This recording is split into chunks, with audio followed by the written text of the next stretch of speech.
At the 1994 San Diego High School Battle of the Bands, one of the bands was comprised of two brothers. They would go on to become internationally famous, Grammy Award-winning band called Switchfoot. They came in second place. The band that was first place was my band. We were called Magic Viewing Patch. I played bass. We cleaned up. I think some of our classmates were confused by the fact that we had a bongo player and extended guitar solos in our music, but we still kicked some ass. Our music was tight, our songs were sophisticated, complex.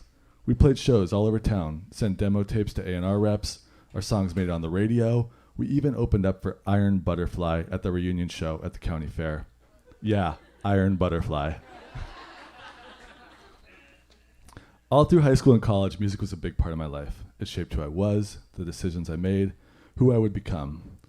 I remember the moment when I first heard the music that inspired me to learn to play guitar, where I heard it and said, fuck yeah, that's what I want to do. I want to learn to play music like that. And I had never been inspired like that, but at that moment I knew what I needed to do and the new direction my life was going to take. It was all because of one particular album, and it was pure chance that this album found its way into my hands. I owe it all to a bespectacled music geek, the stoner metalheads at my high school, and one giant misunderstanding.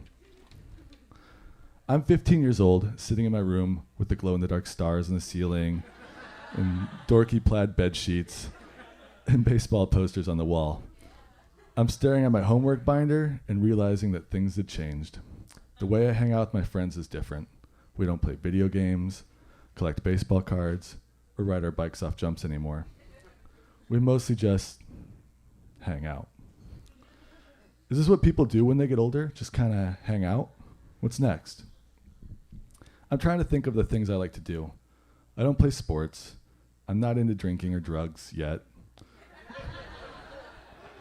Girls are a whole other mystery to me. But I do like heavy metal music.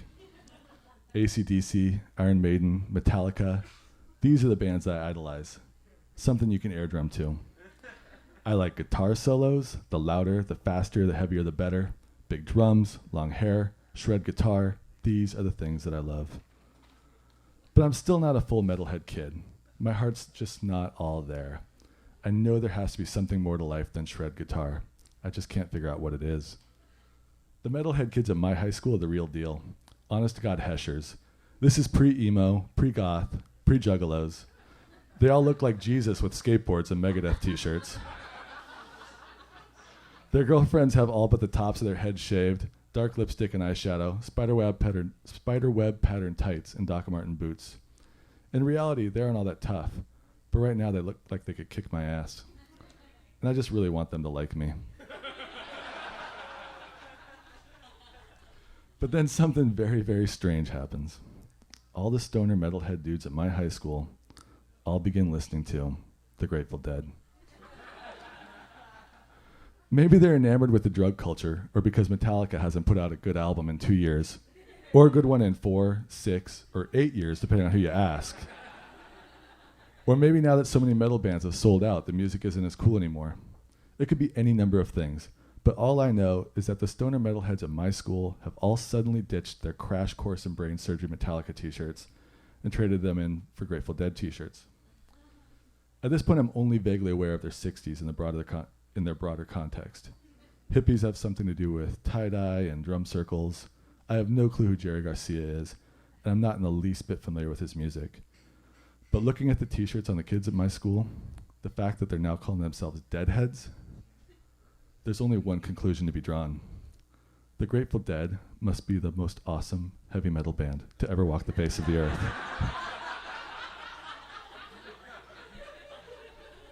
It's the skeleton. The skeleton's the giveaway. It has to be a metal band. Metal bands have skeletons in their logo. There's also a skull with a lightning bolt through it. Skulls and lightning bolts are heavy metal. Everybody knows this. It even sounds like the name of a heavy metal band. The Grateful Dead. And t-shirts that look like this are not going to convince me otherwise.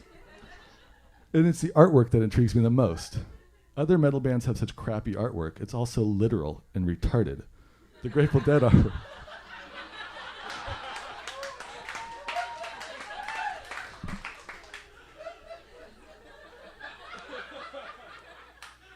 The Grateful Dead artwork is actually pretty fucking cool. There's a skeleton draped in roses. It seems more refined. It gives the band an extra artistry that most heavy metal bands lack, a layer of depth you can't get from a distortion pedal or Marshall stack. The otherworldly imagery hints at an epicness to the music. Each album will have at least one 8-minute opus that starts off slow and builds into a battering ram of double bass and guitar. The fact that the skeleton sometimes wears a top hat makes it seem more sophisticated, even menacing. I figure it's a skeleton whose name is Jerry Garcia. Either way, he's just as cool, if not cooler, than that Eddie monster from Iron Maiden. The fact that I never hear the Grateful Dead on the radio or on MTV only intensifies the myth. The radio never plays the good stuff, only the teeny bopper stuff. You never hear Slayer on the radio, only monster ballads. Whoever the Grateful Dead are, they're gonna be awesome.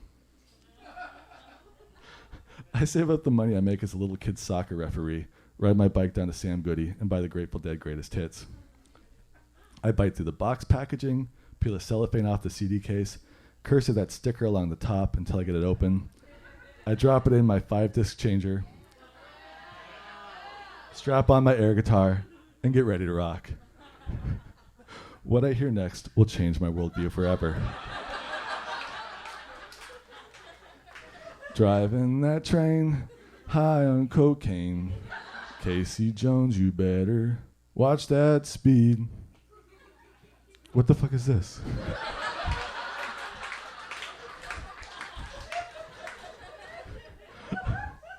I try to justify it. Lots of bands have songs that start off slow. There's Fade to Black by Metallica. There's Hallowed Be Thy Name by Iron Maiden. Just give it a minute and the rock and roll will kick in. I watch as the timer ticks down 4 minutes and 28 seconds. Not a single note of shred to be heard. I click furiously through the other tracks. Friend of the Devil, that'll be a good one. Friend of the Devil. But no, another stupid country song. What the fuck is going on here? Is this like their early stuff before they got cool, or maybe their later stuff when they got old? Is there a different Grateful Dead heavy metal period? The album has a skeleton on it. That's one of the coolest skeletons I've ever seen, so how can this music be so lame? What the fuck is going on with the retards at my high school that are listening to this? I take the album back and exchange it. I get the one with the menacing looking eyes on the cover.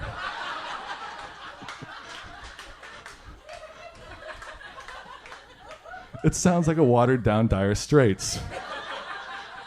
What the fuck is going on? I decided to call on a higher power.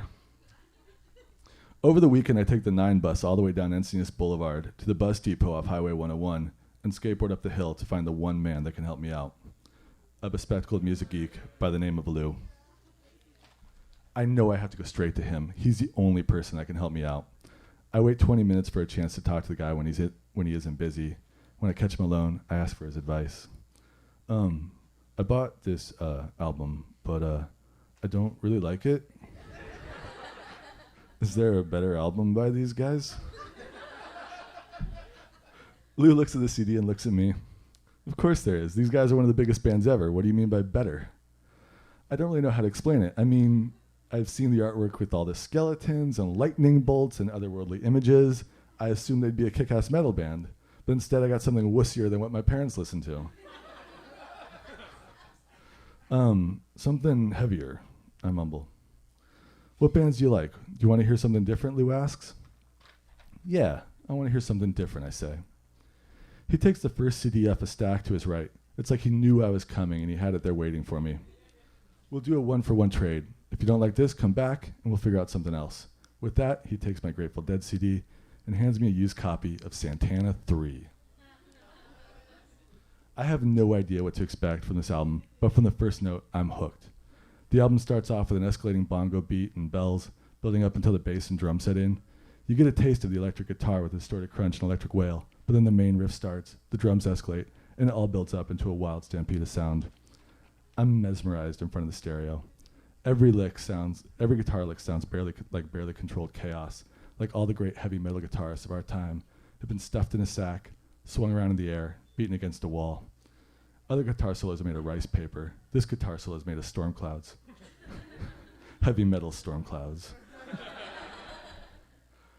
The intro song is only a couple minutes long, but I am in love. Fuck yeah. This is the music for me. I play the album for my buddies. By the end of the song, a decision is made. We're starting a band. It doesn't matter that we don't know how to play the instruments yet. We're going to learn because we want to play music like that. I saved up my money and bought a bass and amp. My friends and I got together every day after school and jammed for hours. We'd come out of the garage for a break and see the world had got suddenly dark. The neighbors' cars were parked in the driveways, which meant they were home from work and we had to stop, at least until we get out of school again tomorrow. Then the rock and roll can resume. We taught ourselves how to improvise and compose, how to write lyrics and get gigs. We played all over town, made friends with musicians in the scene, sent demo tapes into A&R reps, and got our songs played on the radio. We were a bunch of high school kids playing in nightclubs and on college campuses. Playing music was all I ever did and all I ever wanted to do. And I remember back to that night when I was sitting in my room, staring at my homework binder and wondering, what's next? What more is there to life than shred guitar? I know the answer to that now. There's shred guitar set to Latin percussion. Nathan Young, everybody!